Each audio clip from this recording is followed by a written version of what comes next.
When this movie first started, I was like, okay, so this might actually be the closest thing to a live action South Park we might get. I mean, the feeling didn't stick around for too long, but at first I was like, live action South Park. All right, cool.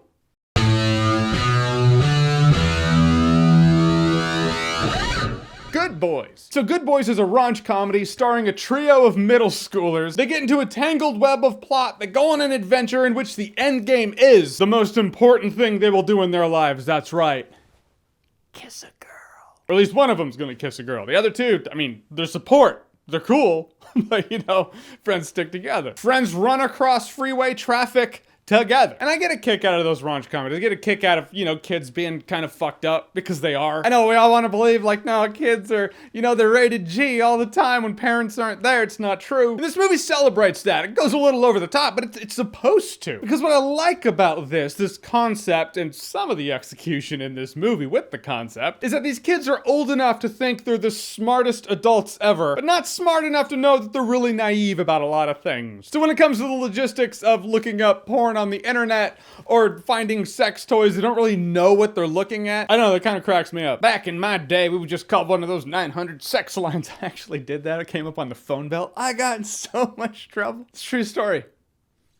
It's real. And as enjoyable as that was for me, it kind of wore thin at a point. I was like, all right, what are we doing? Where are we going? We're doing things. In the end, you felt like, you know, they're doing things because the filmmakers were like, well, it's fun to have 12-year-olds do really raunchy things or say raunchy things and be foul-mouthed little shits, but like good-hearted kids. Like, they're not bad, they're good kids. And it's a fun premise. And the point of the movie actually starts to rear its head in the last act. We're talking near the end of the movie and one of the 3 endings that this movie has. It actually does deal with the fact that it's a coming-of-age story and, you know, things change and childhood logistics and friend circles, they start to alter and change and you have to be cool with that. It was like 99 Cent Superbad. It was like someone had a concept of taking Superbad and making them younger, and after that concept, it's like, I don't know how we're gonna do it, but I'd like to do it. Funny with the raunch comedies getting younger and younger with the cast. It's like, you got Superbad, and then all right, now we got Good Boys. I can't wait for the reboot. Look who's talking shit. That'll happen eventually.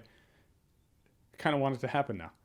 That'd actually be pretty funny. Actually, the kids were really endearing. I really liked all of them. All 3 of them. I thought they worked well together. And the movie pretty regularly had chuckles. No belly laughs, but chuckles. There was one scene that actually cracked me up. It's the funniest scene in the movie.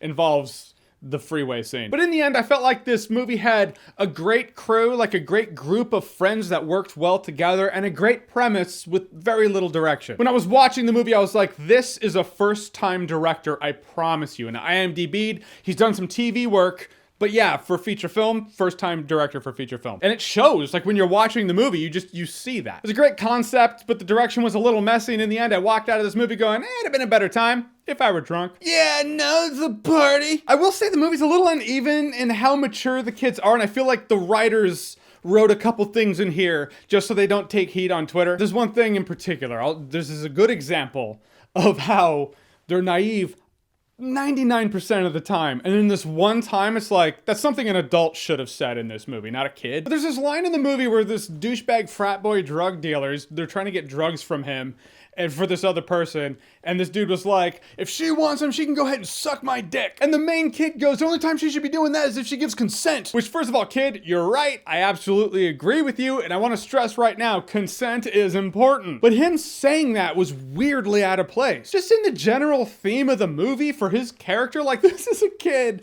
who, he doesn't know how to open a childproof bottle. When looking how to kiss online, doesn't know where to start. When seeing porn online, doesn't really know the logistics of what he's actually watching. When he finds sex toys, doesn't understand what they are. But when a frat boy says that, his first thing that he naturally jumps to is got to address consent. What it felt like was either the writer or director were like, okay, this movie is about a kid whose entire motivation is he's gonna go to this party to kiss a girl. So we have to stress to the audience that he does understand the logistics of consent. Could you imagine the backlash we might get online on social media if we don't address that? Oh man. And that's what it felt like. It felt like a line, a throwaway line in the movie for real world damage control, or at least to avoid backlash. I don't know, it stood out to me like a sore thumb because it wasn't a moment for the characters in the movie. It was a moment where they might as well have turned to the camera and given us a lesson in the real world because it's very important. There is a bigger conversation to have here, and that is, are writers, directors, are comedies free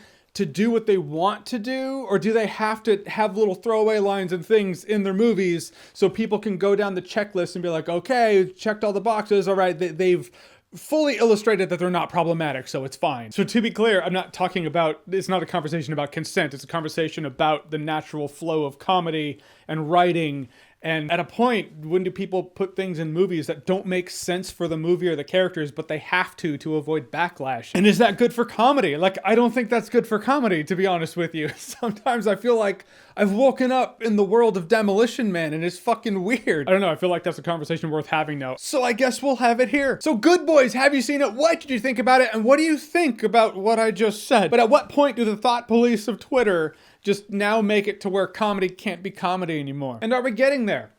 I think it's worth talking about. So let's talk about it in the comment section. Whatever you think, comment below, let me know. And as always, if you like what you've seen here and you want to see more, click right here to see more. Keep it civil down there.